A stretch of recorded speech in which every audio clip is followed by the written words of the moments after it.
Especialista em neurolinguística e saúde emocional, trabalha aí com a mente, com as potencialidades da mente humana. É um parceiro, foi meu primeiro patrão há muitos e muitos anos mesmo, lá no Santa Efigênia, na Gráfica Lopes, né? Jairo, que tem o nome do pai, é um grande especialista no trabalho que ele faz aí de neurociência, entendendo um pouco como que a gente supera os nossos desafios, porque na verdade tudo que a gente busca realizar depende unicamente da gente, da nossa vontade e de estar bem com a gente mesmo. Não é isso, Jairo? É isso, muito obrigado, muito obrigado por estar aqui no Papo On.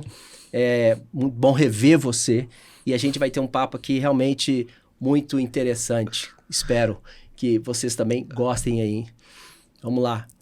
Gostei de você falar que é o primeiro emprego seu, patrão. Puxa vida, isso tem anos e anos, né? Anos e anos. Na indústria gráfica. Eu ficava à noite trabalhando, eu e o Edmundo, minha mãe ia lá ligar com você, porque o filho dela não podia dormir trabalhando, né?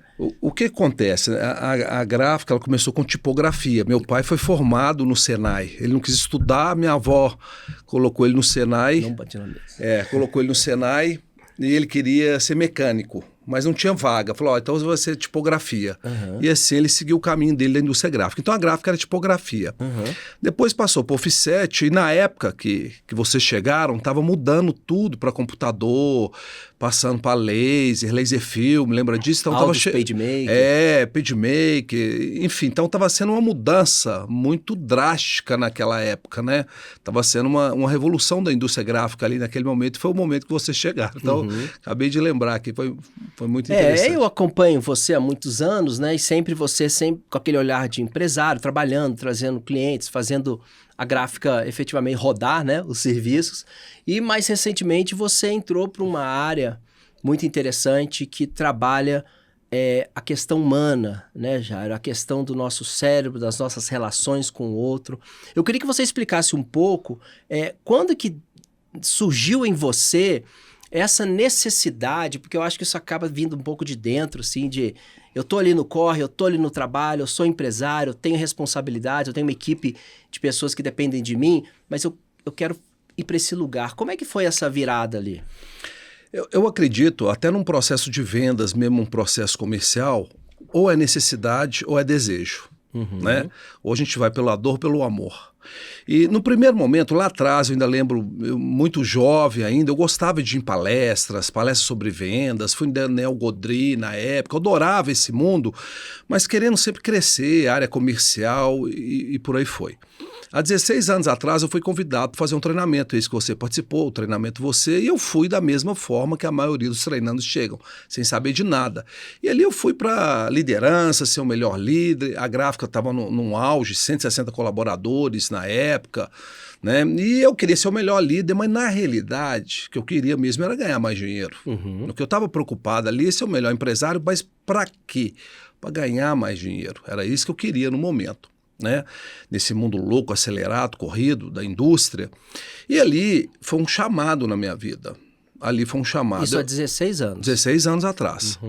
E ali foi um despertar na minha vida valores de identidade, de família, de filhos, de olhar para a pessoa como um ser humano, de perceber que eu precisava das pessoas, que a gente precisa das pessoas, né? Então isso é claro que é um caminho, é um processo, mas foi um chamado. E vem com a maturidade também, né? Vem com a maturidade. Eu falo que missão, propósito, a gente não encontra, a gente não inventa, a gente não desenha isso, né? A gente vai no caminhar da vida, a vida vai te chamando. O que acontece muito é que o propósito ele está lá, ele existe o propósito. Eu que tenho que ir ao encontro ao propósito. Geralmente você fala, mas é o meu propósito. Mas tipo assim, o propósito tem que vir até ela. Não, o propósito é o contrário. Eu que tenho que ir ao encontro do propósito. Então, eu contextualizando, foi um chamado na minha vida, há 16 anos atrás. E você identificou o seu Ikigai, o motivo que você acorda todas as manhãs, quando? Quando você trabalhava na gráfica e viu que você queria fazer isso? Ou você mudou o seu Ikigai também? Porque existe isso, né? As pessoas às vezes mas eu não sei qual que é o meu motivo que eu acordo todas as manhãs, né? Quando que você identificou, falou assim, eu tenho o Ikigai hoje, eu consigo viver dentro dessa... Você falou muito bem que é nível de maturidade, né? Então a vida ela vai te moldando. Então é família, filhos. Eu falo que a gente tem valores de transição, que é importante a gente perceber, ou seja, eu estou passando por um momento agora, exemplo, que é importante eu passar por esse momento. Qual o aprendizado que eu vou ter desse momento? É como se fosse uma escala, né? Eu já viajei muito, hoje eu viajo menos, ministrando treinamento, e eu sempre uso essa analogia. Eu ia para Manaus, pegava o voo aqui em Confins, 5 da manhã, chegava às 6, 6h30 em Guarulhos, o meu voo para Manaus era 16 horas da tarde. Eu ficava praticamente um dia inteiro no aeroporto, já não sabia mais o que fazer no aeroporto, né? Mas ali era uma escala, ali não era meu destino final. A vida é a mesma coisa. Então, às vezes, em algum momento, você está num valor de transição, não é um valor governante. Eu acredito que esse Ikigai na minha vida, esse propósito, ele foi acontecendo com a mudança gradativa de vida. Então, por exemplo, eu comecei a ter um outro olhar diferente para a empresa, para a indústria, não só de forma estratégica, de gestão, não, de lado humano, mais sistêmico, das relações do pessoal e de forma verdadeira, de sentimento, né? Não de frases prontas, né? Então, aquele olhar de sentimento mesmo, assim como eu tenho hoje com a empresa. Só vive o propósito quem suporta o processo, né? Essa é uma frase interessante, porque depende muito de você suportar e entender também, né, que isso é uma fase, como você disse, né? Eu estou passando por essa dificuldade aqui porque eu estou buscando um bem maior, buscando o desenvolvimento. Quem está estudando, por exemplo, é difícil você ter a terceira jornada de noite, depois tem família, criança querendo atenção e tudo, você vai parar para estudar, né? Os meus alunos de pós-graduação, por exemplo, estão no terceiro tempo ali do dia, né? Poxa, mas você está construindo aquilo ali para você trazer no futuro um propósito. Você acha que as pessoas, Jairo, estão entendendo que existe esse processo para encontrar o propósito? Você não acha que a sociedade está muito ansiosa e já quer o propósito no primeiro dia? A promoção no trabalho já ali, 6 meses, já quer ser diretora? Como é que é isso? Eu acredito assim, a gente está no mundo do imediatismo, a gente quer a fórmula pronta. Quer emagrecer, se tiver uma pílula igual agora tem, que a gente escuta aí, não sou dessa área, né? Não sou médico, não sou nutrólogo, mas a gente sabe que tem, né? A gente quer sempre um caminho mais rápido, e às vezes esse caminho mais rápido ele não é sustentável. Isso em qualquer área. Você vê empresas que ela tem um crescimento tão rápido e depois aquilo não foi sustentável, não tinha um solo, não tinha uma fundação boa. Então eu acredito sim que essa geração cada vez está mais rápida, desprezando o processo. Eu falo que é a mesma coisa do que eu comparar o meu capítulo 1 com o 50º do outro, né? Então a gente tem que passar pelo processo. E ainda assim, você falou... esqueci a palavra que você falou aí, mas a gente só suporta um sofrimento se tiver uma causa final.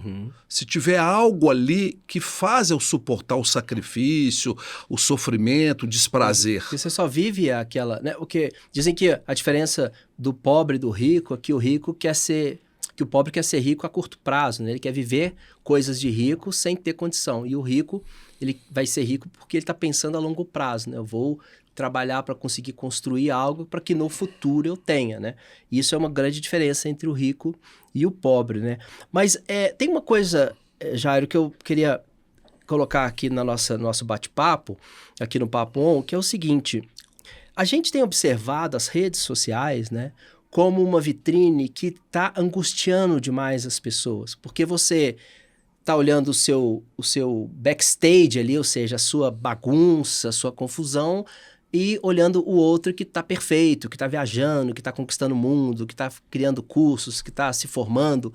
Então gera uma angústia muito grande, porque você está olhando que muitas vezes aqui também não é verdade, né? Tem pessoas que inclusive alugam aviões em São Paulo, no Campo de Marte, eu nunca imaginei que isso pudesse existir, para tirar fotos lá de dentro para dizer que é um empresário de sucesso, né? Tem gente que aluga esse tempo. Então isso mostra que há uma construção de realidade no Instagram que é diferente da realidade nossa. Todo mundo que você conversa, você sabe que não está naquela maravilha que a gente acha. Isso está gerando uma angústia absurda nas pessoas. Como você acha que isso está sendo processado no cérebro, você que é um especialista nessa área, né? Qual que é o efeito colateral, além do que a gente já está vendo, que é aumento de uso de remédios, depressão, ansiedade aguda nas pessoas? Então, primeiro vamos pensar no funcionamento do cérebro. Isso chama neuroplasticidade. Eu vou reforçando um pensamento, reforçando, ou até mesmo um comportamento, e isso vai ficando cada vez mais forte em mim. Então, essa questão hoje de rede social, dessa turma mais nova, eles vão reforçando esse comportamento. E cada vez que eu reforço, mais forte aquilo fica, né? Isso é igual uma ansiedade. Eu vou reforçando aquele pensamento fóbico ou com medo, vou criando aquilo na minha mente e vai reforçando, né? Então a gente tem que criar uma nova rede neural. Você falou tudo, as pessoas postam para Paris, mas talvez no dia de pagar a fatura do cartão dela, ela não posta. Gente, hoje eu não consegui pagar a fatura total. Ela não vai para o Instagram e posta isso. Só mostra brindando, a champanhe, né? A dor ela não mostra. Uhum. Então realmente é algo preocupante e eu digo ainda que eles vivem num mundo paralelo. Parece parece que eles vivem num mundo que não é a realidade, exatamente, o metaverso. Então, assim, é preocupante. Também não sou especialista nessa área, né, de adolescência, igual essa série aí que está sendo muito falada. Muito falada. Eu não assisti, mas estudei, porque eu tive uma aula na logoterapia, então a aula foi sobre essa série. E é exatamente isso, porque o menino ele vivia no mundo dele. Então, assim, realmente é preocupante. Uhum. Você é especialista em logoterapia. Eu queria que você falasse um pouco o que é estudado na logoterapia. A logoterapia é o seguinte, é uma área da psicologia. A psicologia, nós temos 45 escolas na linha da psicologia. Então, na faculdade, você passa por algumas bem rápidas, né? A logoterapia, algumas faculdades, nem todas, mas aí você passa por uma psicanálise, que é Freud, Jung, TCC, comportamental. Então, tem áreas. Às vezes me entristece e até curioso, que é como se fosse assim, uma área não conversa muito com a outra, não. Então é tipo assim, ó, você é dessa linha, fica para lá, e eu sou dessa linha, fico para cá. Mas vamos lá, resumindo, num contexto bem sintético, o que a logoterapia acredita? No sentido da vida. Freud, a psicanálise, ele acredita que a pessoa humana ela precisa de realizar seus prazeres. Isso é o conceito da pessoa humana. A psicologia de Adler ela fala, não, o ser humano ele precisa de poder. E a gente aqui no Ocidente fala que poder é igual dinheiro, né? A TCC, a comportamental, acredita que o ser humano ele precisa de uma autorrealização. Todos esses estão certos. A logoterapia traz um princípio, um conceito, um pilar que a pessoa humana ela precisa encontrar sentido naquilo. Se ela encontra sentido naquilo, como consequência vem prazer, vem poder, vem dinheiro, né?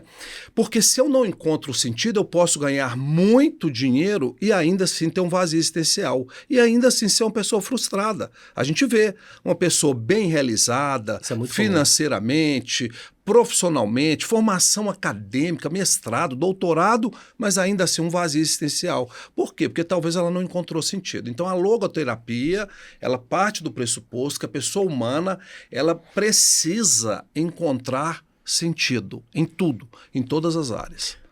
Jair, você traz umas discussões interessantíssimas e eu gosto sempre de provocar aqui no Papo On, para a gente puxar para tecnologia, inteligência artificial, e eu me deparei com um livro de uma autora incrível que trata a questão dos ciborgues, né? O que são os ciborgues?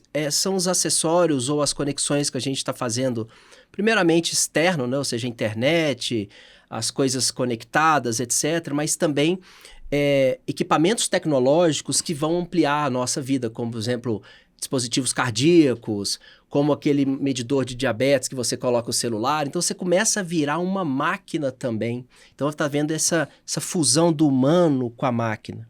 E a grande discussão, quando a gente está falando de ciborgues, é entender que para uma máquina não existe o humano como nós conhecemos, porque existe a compaixão, a empatia, né, o olhar do outro, escutar o outro, até o jeito que ela anda, você já percebe que ela tem algum problema ou não, né? Então existe uma série de fatores que a máquina ignora, porque ela não é sensível ao humano.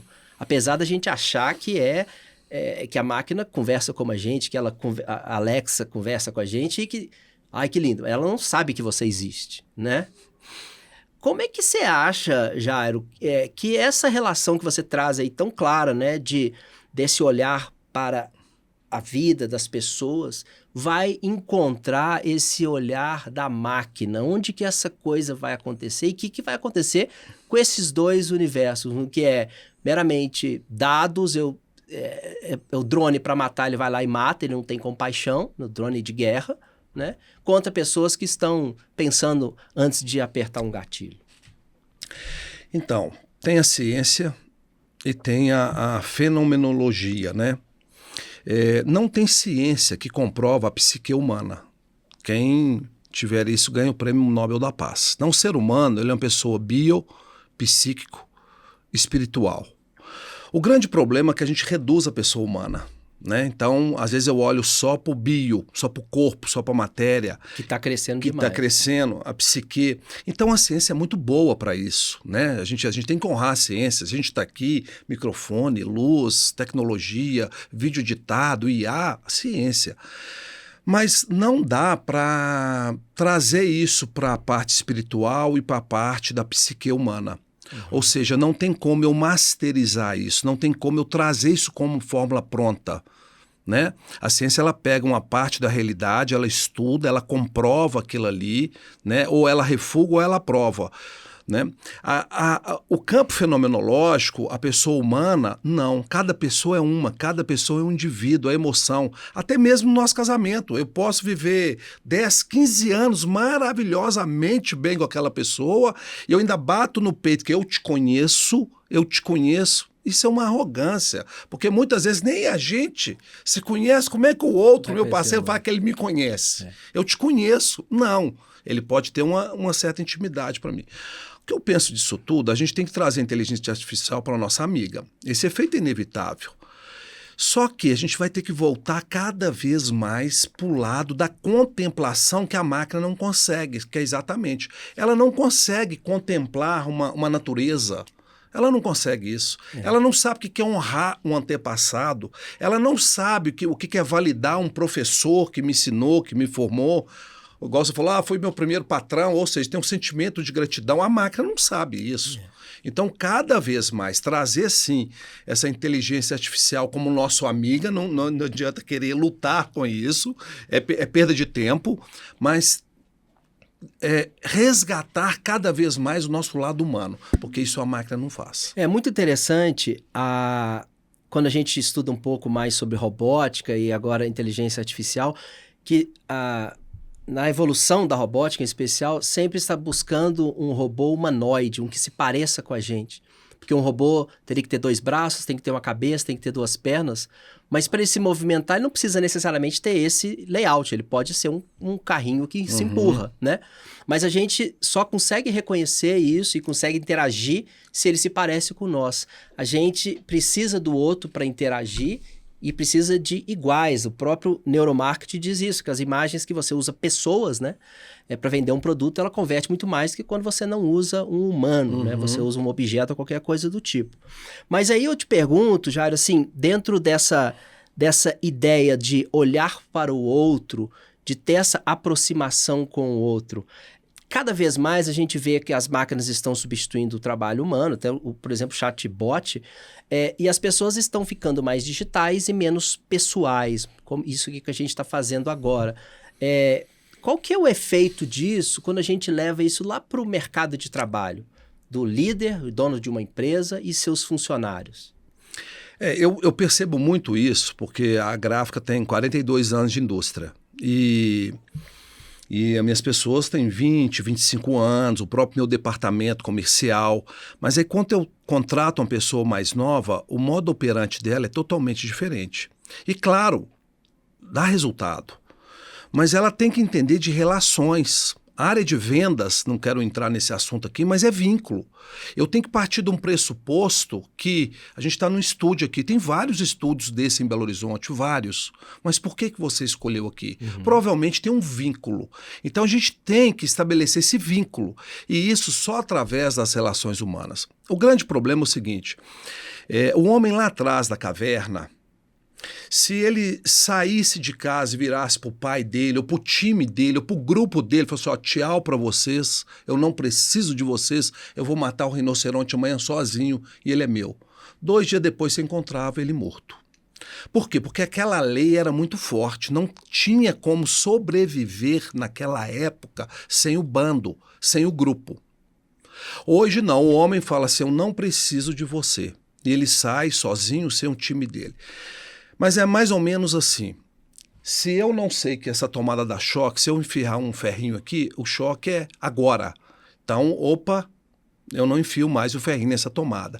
Agora imagine só, que se eu enfiasse um ferrinho aqui, esse choque viesse daqui 10 anos. Eu só ia tomar esse choque daqui 10 anos. Então, daqui 10 anos, eu não ia ter nenhuma correlação. O que eu fiz para tomar esse choque? Eu tomei um choque, mas eu não sei o que eu fiz. E hoje eu penso que essa geração, eles vão tomar o choque daqui 10 anos. Entendi. Por causa da correlação. Por causa da correlação. Então, eles não vão estar sabendo o que está fazendo e é o que a gente vê.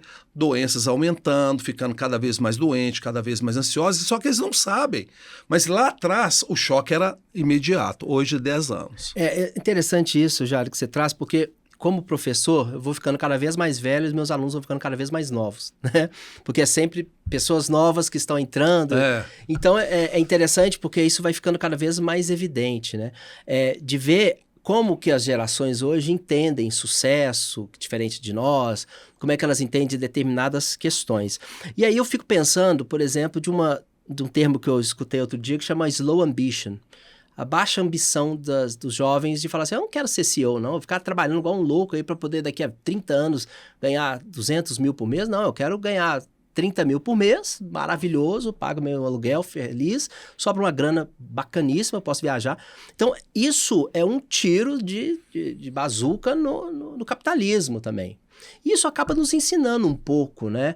Poxa, realmente será que a gente precisa de correr tanto atrás, né? O Clóvis de Barros fala do coletor de cenouras, né? Tanto correndo atrás de tanta coisa. Você chega no final da vida, está acumulado com milhões em patrimônio, mas acabado emocionalmente, né? Você entende que essa geração também nos ensina muito sobre como viver de uma maneira diferente, até as relações de trabalho? A questão que a gente busca qualidade de vida e perde a vida de qualidade, né? Então, eu tenho um carro ano tal, mas eu quero aquele. Sempre lógico, haverá o que você não tem. Então, tem o carro, isso aqui é mais status, e a gente conta até uma mentirinha, eu precisar desse carro, porque no network eu tenho mais status e por aí vai. Então, o que acontece? Eu tenho qualidade de vida. Mas se eu comprei aquele carro financiado, eu posso ter perdido minha vida de qualidade, que agora eu tenho prestação para pagar. Fica refém daquilo. Fica refém daquilo. Então é exatamente isso. Hoje eu quero ganhar dinheiro, eu tenho empresa, mas se você falar, Jairo, me fala com uma palavra, o que você traduziria esse dinheiro que você quer ganhar? E assim, do fundo do meu coração, do fundo da minha alma, paz. Eu quero paz. Porque eu já vim de indústria, uma empresa apertada, passando por aperto de folha de pagamento. Naquela época mesmo, vocês trabalhavam comigo, a gente era menino. Essa época que você está falando, eu devia ter 27, 28 anos. Estava assumindo uma empresa, sem maturidade. E aquilo tira a sua paz, cara. Mas só que da mesma forma e é uma cultura nossa, a empresa pobre e o sócio rico, ele começa um acúmulo de patrimônio, não é da minha área também nessa seara, eu estou falando mais como um pessoal, da minha forma de olhar para a vida.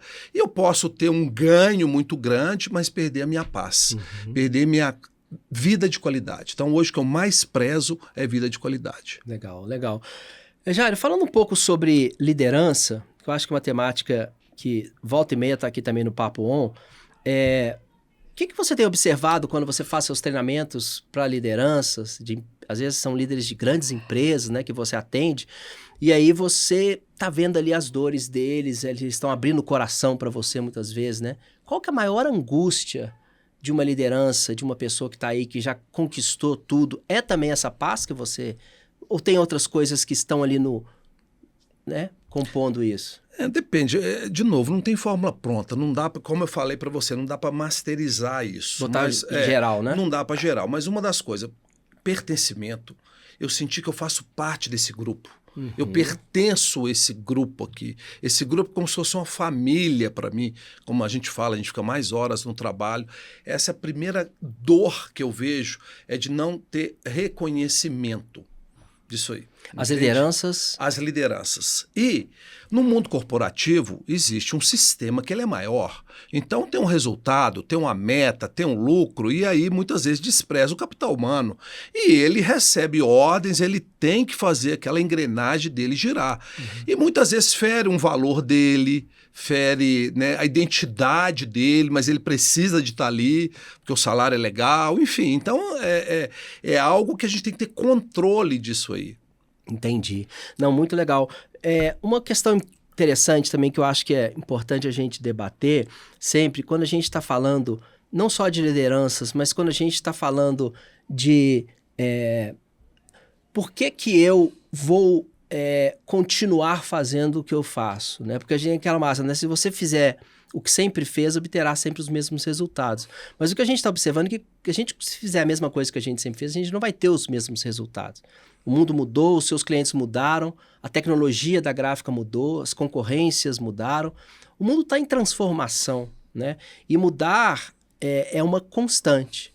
Quando a gente muda muito, nosso cérebro entra num processo de estresse muito grande, porque ele gosta do padrão, porque ele precisa economizar energia.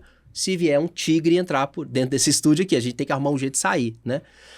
Então, como é que a gente trabalha dentro desse mundo caótico? A gente tem uns que chamam de mundo VUCA, né? Volátil, incerto, complexo e ambíguo. Como é que a gente, dentro desse mundo que não tem certeza de nada, a tranquilidade e a sapiência, sabedoria para seguir em frente, apesar de todo esse ruído, esse barulho, como você falou? Eu percebo assim, a gente não pode perder a essência daquilo que você é bom. Então, o primeiro passo, a gente tem que olhar, né, uma matriz SWOT, quais as minhas fraquezas e o meu ponto forte. Qual que é o diferencial da minha empresa? Qual que é a essência minha? Isso eu não posso perder. Entende? É claro que eu vou acompanhar a tecnologia, tendência de mercado, para onde o mercado está indo, mas aquela essência a gente não pode perder. E o que acontece nesse mundo volátil, que às vezes a pessoa perde aquela essência. E aí, usando um termo meia expressão, fica meia boca naquilo ali. Então ele não gera autoridade, ele não conhece daquilo, ele não é expert naquilo ali, ele vai perdendo todo o conteúdo que ele tinha. Mas você não está olhando essa questão do meia boca e de um trabalho perfeito a partir de um prisma seu, no sentido de que se todo mundo é meia boca serve, não? Mas aí que tá, por exemplo... Você já viu, outro dia até falei isso com minha esposa. Eu adoro alguns barzinhos de Belo Horizonte, os botecos. Só que os botecos é de 1950. Até hoje você senta naquela mesa, na garagem do boteco, que o pai começou, é o jiló frito com fígado. A gente gosta do mesmo mercado central. Então também não é bem assim. De novo, eu não posso perder essa essência. Agora, o mais importante disso, eu vou entrar para um outro pensamento aí, que é um pensamento sistêmico, né? É validar aquilo que foi feito naquele momento que foi feito. Isso acontece muito em gerações. Às vezes, uma primeira geração, o pai constrói um império. Vem uma segunda geração e acaba com tudo. Mas por quê? Porque não validou a primeira geração. Ou seja, até o nosso passado, naquela época, a gente fazia o que podia. Então, eu tenho que validar aquela época. Eu chegar hoje com o recurso que eu tenho, com a tecnologia que eu tenho, olhar para o meu passado, não é possível que eu fazia isso. Não é possível que a aula que eu falava lá atrás, as coisas que eu falo hoje, não tem mais sentido que eu falava. Ou seja, você para de validar os antepassados. Entende? Então é assim que eu percebo o mundo. Mas você também respeita muito, né, o passado, né? Eu acho que o passado requer um respeito, né? Mas você não acha também, Jairo, eu acho que tem uma analogia interessante do retrovisor e do para-brisa, né?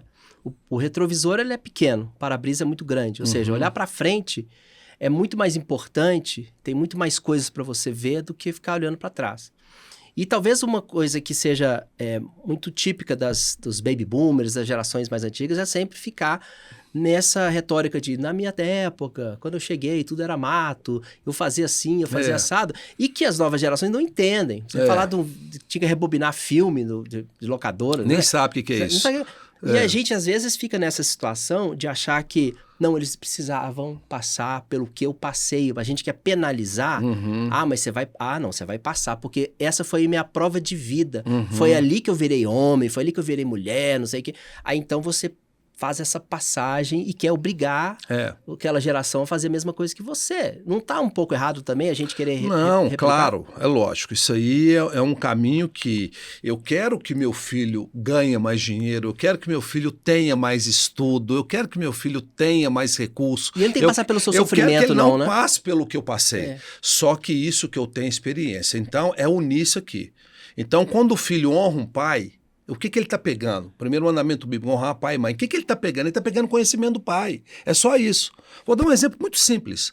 Meu filho formou, médico, tudo, abrir conta num banco digital, Banco Inter. Falou, eu se fosse você, não abriria. Eu abriria num outro banco privado. Por quê? Você está com um sonho de montar uma clínica, de consultório, então você ainda precisa conversar com o gerente. Talvez amanhã você precise de um empréstimo para aumentar a sua clínica. E o banco digital hoje ele não vai permitir, é só computador, é só máquina. Não, pai, mas é outra geração, é esse banco. Passou. Aí ele comprou um carro novo. Precisava de passar um Pix para a concessionária. Ele levou 3 dias para passar o Pix, que ele conseguiu aumentar o limite dele. Aí eu brinquei, tá vendo? Você não escutou? Se fosse eu, ainda assim, ainda ia pegar um telefone ou um e-mail, eu teria o telefone do meu gerente. Estou precisando fazer essa transação hoje, meu limite não dá, você consegue fazer para mim? Eu tinha uma agência física para ir. O seu banco digital não tem agência física. Então, ou seja, o que eu queria dele? Que ele pegasse só um conhecimento meu aqui, mais nada. Não é passar pelo que eu passei. Então, quando a gente fala em honrar, é pegar o conhecimento só do passado. Mais nada, mas hoje eu tenho mais recursos, hoje eu tenho tecnologia, hoje nós estamos na Disney. Então tem que ter esse olhar para frente, ser claro. E há uma diferença do conhecimento e da informação, né? A informação está disponível para todo mundo, mas o conhecimento é o que você faz com a informação, é o que você consegue trazer a partir, por exemplo, da leitura de um livro, de você efetivamente querer aprender algo, né? Só que a gente observa que tem muitas pessoas que, como a gente conversou no início, né, querem fórmulas prontas. Então, eu quero fazer uma pós-graduação, mas eu não quero assistir aula. Eu não quero ler nenhum livro que me indicar, nenhum artigo, tá muito... Não. Aí quando você manda ler, ele põe no ChatGPT, fala para ele uma linha... Pior que copia e cola, ele nem lê, né? Ele não lê, né? Ele não lê nem o resumo. Salva o arquivo, imprime e entrega. Se você manda um texto de 10 páginas, que para mim 10 páginas é razoável, ele resume para uma página no ChatGPT e te manda. Ele não lê nem o que ele... Então, assim, como é que a gente consegue construir... Eu estou falando agora, Jairo, assim, de construir valor para o mundo, porque tudo que se construiu até então foi por conta de conhecimento, de ciência. O homem foi para a Lua por questões físicas, matemáticas, de estudo, né? Tinha teoria, mas se aplicou e levou o homem ao espaço. Como é que a gente vai construir um futuro daqui para frente se está tudo pronto e utilizável? Eu vou entrar para um outro âmbito. Eu falo que a culpa é nossa. E, de novo, esse choque vai vir daqui 10 anos. Talvez se pegar os jovens hoje, família é bobeira. Que família? Família não usa mais não, cara. Vocês estão nesse papo de família, de pai, de mãe, de vó. Isso não usa mais não. O que acontece? Tem um estudo geopopulacional, toda geração posterior, ela tem mais recurso, ela tem mais dinheiro, ela tem mais saúde, é claro. Tem um estudo agora que essa geração, ela tem mais recurso, mas é uma geração mais doente, é uma geração mais pobre, é tudo menos. Mas por quê? Porque a gente não está querendo mais subsidiar uma próxima geração. Antigamente, lá atrás, eu queria casar, eu queria ganhar meu dinheiro, eu queria ter meu carro, mas eu queria ter família, um filho. E é obrigação eu subsidiar uma próxima geração. Você tem filho, você sabe, você tem que pagar a escola até ele conseguir caminhar. Essa geração hoje não. Eu quero ganhar meu dinheiro é o meu cartão de crédito, esse é meu, esse é seu. Ou seja, então a gente está ficando num mundo que lá na frente, de novo, a riqueza está no outro. Nós precisamos de grupo, nós precisamos de pessoas. A riqueza está no outro. Então isso vai se perdendo. Então eu penso que vai ser um mundo sem propósito, um vazio existencial muito grande. A gente já está vivenciando isso, né? Hoje, igual agora, saindo na NR1, preocupado realmente com a doença psicoemocional na empresa. A maior causa de afastamento é depressão, é ansiedade, não é acidente de trabalho, né? Então, assim, é um mundo que a gente tem que voltar a resgatar alguns valores. E tem, assim, diagnósticos também, né? Pessoas que falam, você tem esse problema, você tem esse problema, e começa a colocar para justificar algumas coisas, né, que as pessoas têm ali dificuldades. Claro que hoje está muito mais fácil diagnosticar do que no passado, a gente tem que levar isso em consideração. Mas também há uma espécie de, espero que eu tenha alguma coisa porque eu posso justificar. Não, virou até chique, ter TDAH é chique hoje, né? Eu tenho TDAH. E não é, e é uma doença, né? Mas é doença, mas tem que ser diagnosticado com seriedade. Então a gente está vivendo esse momento, assim. Eu acho que tem um livro muito interessante que chama Fábrica de Cretinos Digitais, não sei se você já leu, do Michel Desmourguet, que ele traz, um texto muito interessante, que ele traz vários estudos, assim, centenas de estudos que falam sobre o uso recreativo de telas e o quanto isso está diminuindo a inteligência das gerações, porque elas acabam deixando desse convívio que você trouxe, da relação com o outro, de olhar no olho, etc., mas também de perder mais tempo com outras coisas, do tipo ler livros, né? Que é uma coisa que é milenária, tá aí até hoje, funciona muito bem, né? Eu sou prova viva disso. Eu escondi 3 livros quando eu era criança, o Sobradinho dos Pardais, não queria ler, e aí minha mãe comprou um quarto, assim, eu não li, né? E também 3 bombas, né? Então, assim, depois eu descobri que eu tinha que estudar, que eu tinha que correr atrás, e aí, então, eu nunca mais parei de ler. Mas essa geração, às vezes, por conta das telas, elas acabam tirando esse convívio, e esse convívio vai permitir que elas sejam cada vez mais isoladas nos seus mundos.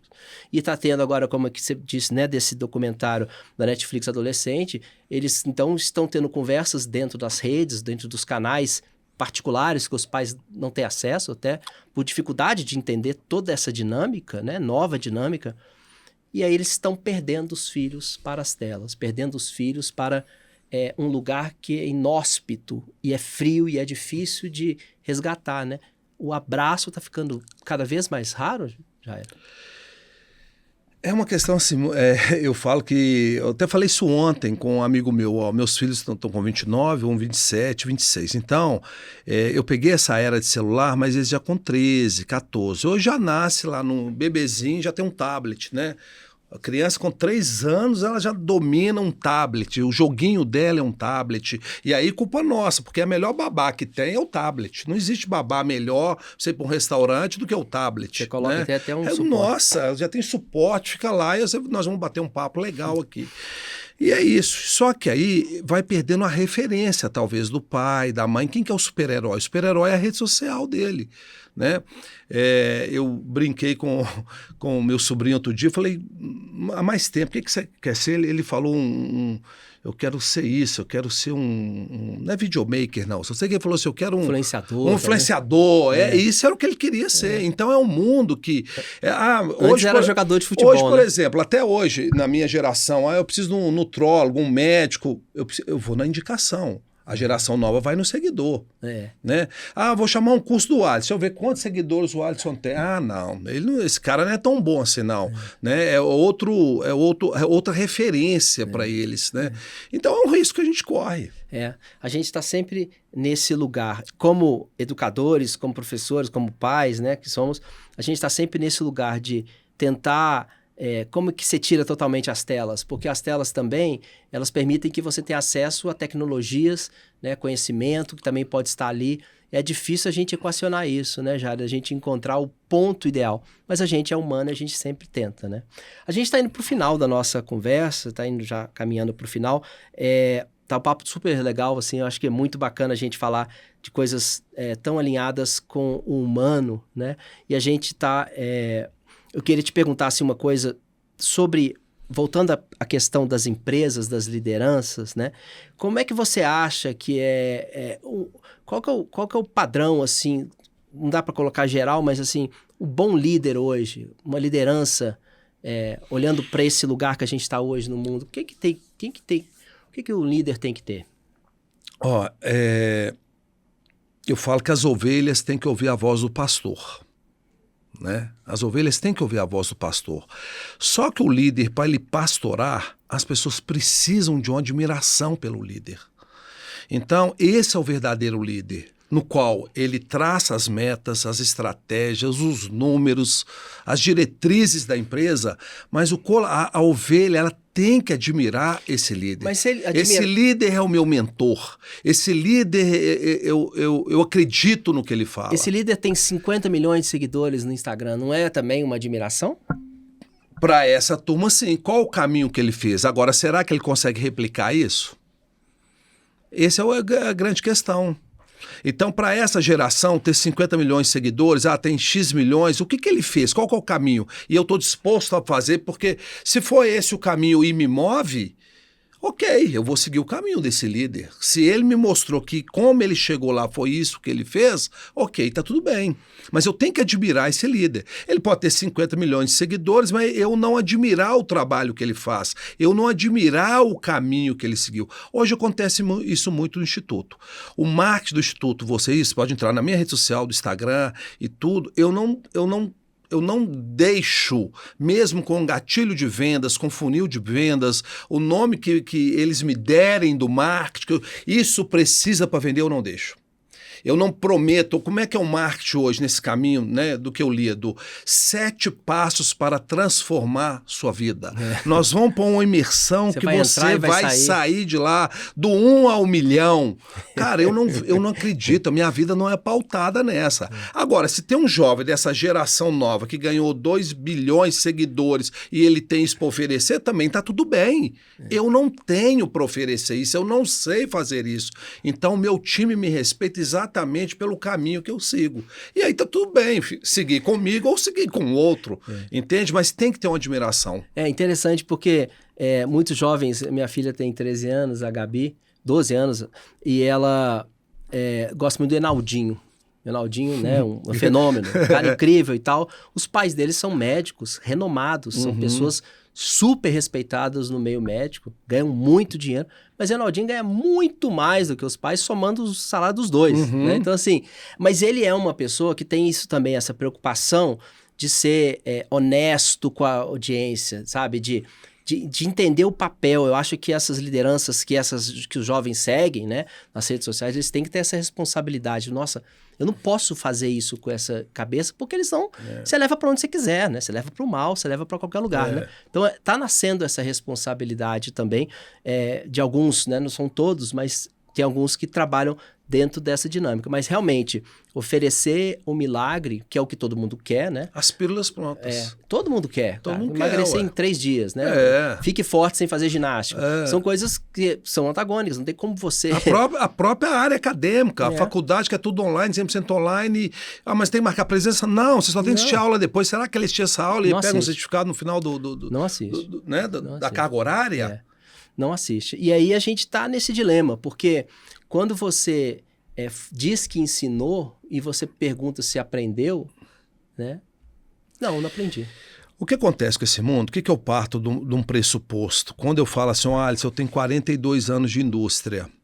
Pode ser 42 anos medíocres também, né? Então, mas eu aprendi assim, mas às vezes você está replicando a sua mediocridade. Quando você fala, eu sempre fiz assim, mas deu certo a sua fórmula. Então a gente tem que olhar para isso.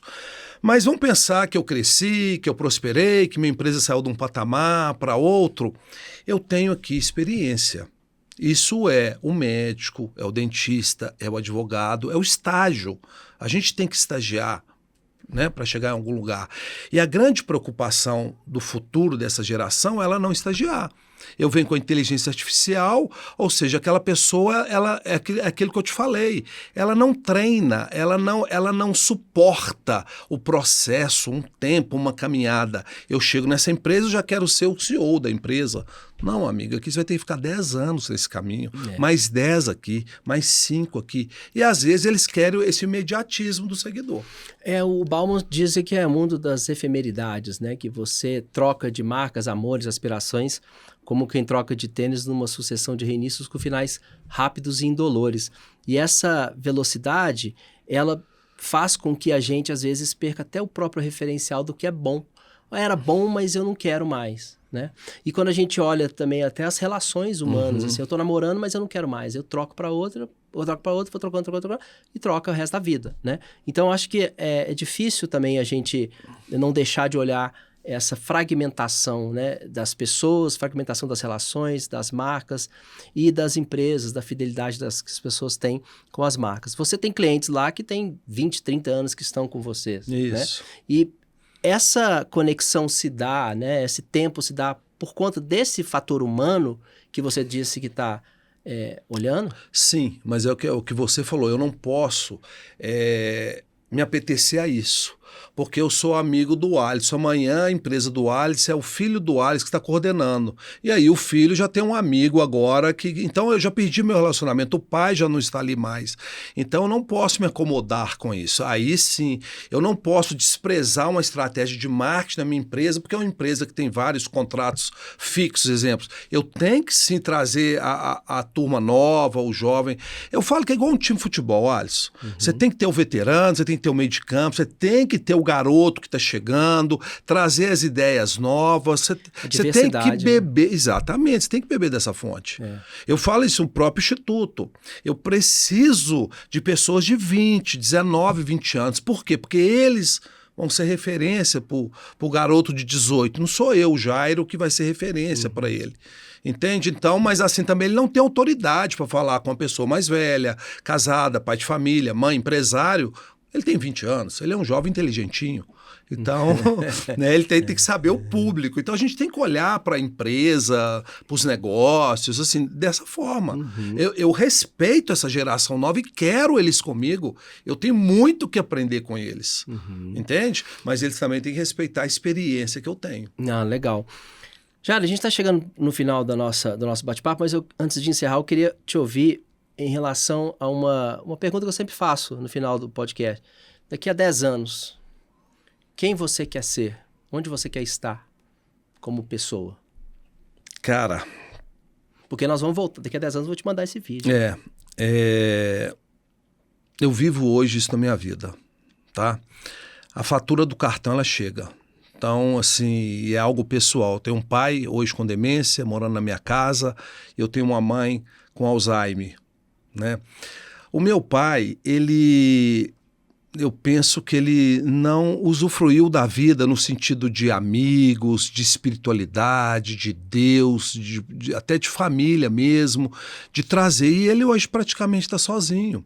Então, como eu me vejo daqui 10 anos? Primeiro, eu quero trabalhar até os 95, 100 anos, 110, até onde eu aguentar. E esse trabalhar, claro, que pode ser ler um livro e escrever alguma coisa, isso é trabalho, né? Eu quero estar movimentando. Mas, de novo, eu quero estar cercado de amigos, de saúde. Então, hoje, na minha vida, com a idade que eu tenho,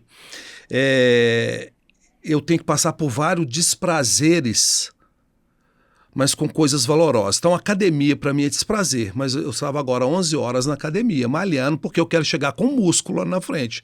Então, eu preciso. A área financeira, eu vou ter que olhar para isso, para eu chegar bem lá na frente. Eu sou empresário, minha aposentadoria vai ser menor, então, qual o planejamento financeiro que eu vou estar fazendo? A minha relação com meus filhos, senão eu mando meus filhos embora, quando eu chegar a 80, eu falo, volta, os filhos já foram, velho. Não volta mais. Então, é ter esse olhar, sim. Então, hoje, assim, a minha vida é pautada nisso. Como eu vou estar daqui 10 anos. E eu quero estar bem, com saúde, com amigos, resgatando memórias, porque a vida é feita de memórias. Então, eu quero chegar daqui 10 anos, olhar para trás para a minha caminhada e apreciar essa jornada. É assim que eu enxergo a vida. Ótimo, sensacional. Jairo, você última pergunta. Você, eu vi lá, eu presenciei lá no Você, né, no Instituto Você, participando lá de uma imersão, a transformação que você fazia na vida, você e sua equipe toda fazia na vida das pessoas. Pessoas que chegavam ali com um problema, seja com o pai, seja com a namorada, enfim, e saía de lá transformado, dando seus depoimentos, né? Depoimentos que as pessoas davam se quisessem, e todo mundo queria, né? Levantava a mão. Como é que é ver no outro a transformação? Né? Talvez esse é um final de semana, talvez não seja, mas se você já acompanhou muitas pessoas, como é que é ver a transformação? Quanto que isso te engrandece? A vida, Wallace, todos nós passamos por sofrimento na vida, por dor, por perda, por frustrações. Nós vamos passar por isso. E o que acontece muito nessa geração, ela não está pronta para perder. Se ela é demitida, ela entra numa depressão. Talvez você já tenha sido demitido aí na sua trajetória. Eu perdi um contrato, minha empresa está mal financeiramente. Quantas perdas eu tive, né? Até por pessoas. E hoje eu me preparo para isso. Já que eu quero ter 95, 100 anos, quantas perdas há que eu terei de ver? Essa transformação, quando eu vejo ali, quando a gente lida, que é o que eu mais ganho, o que você mais ganha no Instituto Você, Jairo? Repertório para a minha vida. Isso. Eu vou ganhando repertório para as minhas demandas. Hoje eu tenho uma demanda nova com o pai, com a mãe, que eu não tenho esse conhecimento, falar, sou doutor nisso. Não, eu não tenho isso. É uma demanda nova. Né? Então eu tenho que saber lidar com isso. Isso dói, é sofrimento, é dor. Então eu ganho muito isso, repertório para a minha vida. Uhum. Muito legal. Gente, ficou sensacional esse podcast. Você assistindo ou não, ouvindo ou não, ele vai ficar disponível eternamente aí para você. E daqui a 10 anos eu vou voltar esse vídeo aqui para ver quem virou o Jairinho, ou como que o Jairinho, né? Jairinho é o nosso apelido carinhoso aqui do passado, como é que ele, então, virou aí os últimos... os próximos 10 anos dele, né? Agradecer você aí demais pela audiência. Siga a gente também nas redes sociais, siga lá no YouTube e nos demais streamings de áudio e vídeo para você acompanhar e não perder nada do Papo On. Muito obrigado e até o próximo.